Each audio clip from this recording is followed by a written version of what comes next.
رکھا۔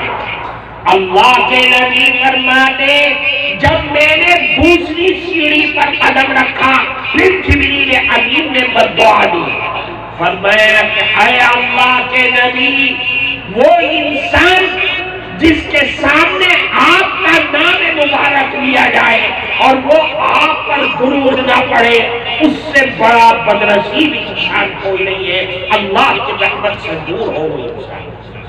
کیا آپ کا نام آئے، آپ تو محسن انسانیت ہے، آپ کا نام آ رہا ہے اور اس کی زبان گونگی ہو گئی، آپ پر درود نہیں پڑتا ہے، اس سے بڑا بدنصیب اللہ کی رحمت سے دور کوئی انسان نہیں ہے۔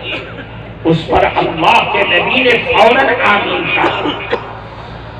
اللہ کے نبی پر درود پڑھنا یہ بنیادی چیز ہے اور تمام عبادات میں ایک بڑی اور بنیادی عبادت ہے، جس کے بارے میں اللہ نے قرآن میں فرمایا ان اللہ وملائکتہ یصلون علی النبی یا ایھا الذین آمنوا صلوا علیہ وسلموا تسلیما۔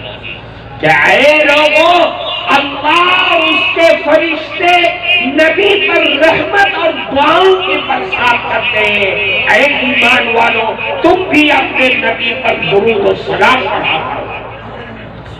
اور عبادتوں کی طرح نہیں، اہمیت دی اس کو۔